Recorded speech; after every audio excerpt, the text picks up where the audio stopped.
স্বামীর ৫টা ভুলের কারণে একটা সংসার নষ্ট হয়ে যায়। এমন এমন একটা হাজবেন্ড ভুল করে যে ভুলের কারণে একটা সুন্দর সাজানো গোছানো সংসারও নষ্ট হয়ে যেতে পারে। ১ নাম্বার যে ভুলটা হাজারো স্বামী করে সেটা হচ্ছে স্ত্রীর অনুভূতি না বোঝা। অনেক স্বামী আছে এমন যারা তার স্ত্রীর অনুভূতি বুঝতে চায় না। স্ত্রী কি বলতে চায়, স্ত্রীর মনের ভিতরে কি জ্বালা, স্ত্রীর মনের ভিতরে কি কষ্ট, কোন কথাতে স্ত্রী কষ্ট পায়, কোন কথাতে স্ত্রী আনন্দ পায়, স্বামী এটা কখনো বুঝতে চায় না। স্বামী কখনো স্ত্রীর অনুভূতি এটা কখনো খেয়াল করে না, যার ফলে অনেক সময় স্ত্রীর মন থেকে স্বামীর প্রতি যে একটা ভালোবাসা ছিল, স্বামীর প্রতি যে একটা মায়া ছিল, এই মায়া এই ভালোবাসাটা অটোমেটিক্যালি উঠে যায়। এটা হচ্ছে নাম্বার 1 কারণ। 2 নাম্বার, স্বামীর যে ভুলে একটা সংসার নষ্ট হয়ে যায় সেটা হলো অকারণে বেশি বেশি রাগ করা। অনেক স্বামী আছে এমন যারা কথায় কথায় স্ত্রীর উপর রাগ করে। যে সকল স্বামী স্ত্রীর উপরে কথায় কথায় রাগ করে ওই সমস্ত স্বামীদের সংসার বেশি দিন লাস্টিং করে না। এজন্য বলবো কথায় কথায় রাগ করা যাবে না। মেয়ে মানুষ তারা ভুল করবে, তারা অবুঝ।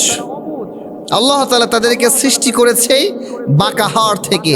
তাদেরকে বলবেন একটা, তারা শুনবে আর একটা। তাদেরকে বলবেন ডান পথে যেতে, তারা যাবে বাম পথে।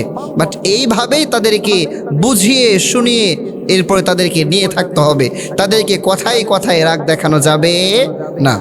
3 নাম্বার যে ভুলটা করে সেটা হচ্ছে স্ত্রীকে সময় না দেওয়া।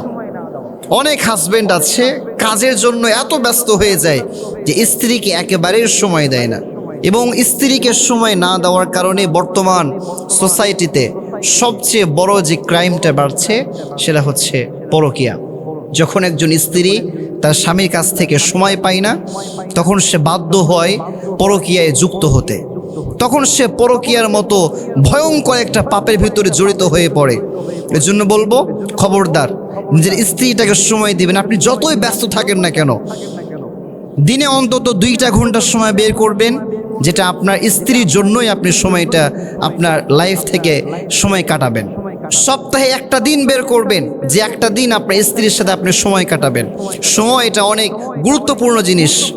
যখন আপনি আপনার স্ত্রীর সাথে সময় কাটাবেন তখন আপনাদের 2 জনের মাঝে ভালোবাসা বাড়িয়ে দেবেন একজন, তিনি কে?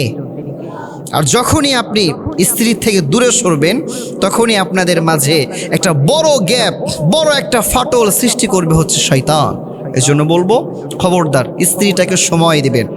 4 নাম্বার যে ভুলটা করে অনেক স্বামী সেটা হচ্ছে অন্যের স্ত্রীর সাথে নিজের স্ত্রীকে তুলনা করা, এবং এই ভুলটার কারণে হাজারো সংসার নষ্ট হয়ে যাচ্ছে।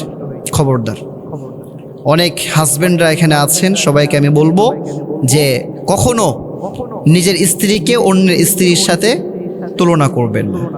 আপনার স্ত্রী যেমন তেমনই, আপনার স্ত্রী যেমন আছে আপনার স্ত্রীর ঠিক তেমনইভাবে আপনি প্রশংসা করেন। আপনার স্ত্রী রান্না করেছে, আপনার স্ত্রীর রান্না যদি একটু খারাপও হয় এরপর বলবেন মাশাআল্লাহ খুব সুন্দর হয়েছে। আপনার স্ত্রী আপনাকে ভালোবেসে কিছু রান্না করে দিয়েছে, ওটা খাবেন আর বলবেন মাশাআল্লাহ খুব চমৎকার হয়েছে। একটা কফি বানিয়ে দিয়েছে আর বলবেন আরে यार তুমি কি আসলে আজকে চায়ের ভিতরে মধু দিয়েছো নাকি গো? তখন সে বলবে কেন? তখন সে বলবে যে আজকে চাটা মনে হয় খুব বেশি মিষ্টি হয়েছে। তখন সে বলবে যে না আমি তো মধু দেই নাই। তখন যদি আপনি বলেন আরে মধু দেওয়ার কি প্রয়োজন, তোমার হাতটা তো এমনিতেই মধুর মতো, সুবহানাল্লাহ পড়েন। যখন আপনি আপনার স্ত্রী এইরকমভাবে প্রশংসা করবেন তখন এই প্রশংসার মধ্যেও সওয়াব দান করবেন একজন, তিনি কে? খবরদার, নিজের স্ত্রীকে অন্যের স্ত্রীর সাথে তুলনা করা যাবে না। এবং 5 নাম্বার যে ভুলটার কারণে অনেক সংসার নষ্ট হয়ে যায় সেটা হচ্ছে দায়িত্বে অবহেলা করা। অনেক স্বামী আছে এমন, সংসার চলছে তো চলছেই, সংসারে কোনো খোঁজ খবর নাই। আছে না নাই? কি রান্না হবে, কি লাগবে না লাগবে কোনো খোঁজ খবর নাই। স্ত্রী যে কয়দিন থেকে তেল নেই, বাড়িতে কি তরকারি লাগবে এটারও কোনো খোঁজ খবর নাই। উদাসীন হাজবেন্ড, এরকম হওয়া যাবে না। এজন্য আসুন আমরা এই 5টা যে ব্যাড কোয়ালিটি আমরা আজকে আলোচনা করলাম, আল্লাহ তাআলা এই 5টা বদ অভ্যাস থেকে প্রত্যেকটা হাজবেন্ডকে বেঁচে থাকার তৌফিক দান করুন। সকলে পড়ছি আমিন।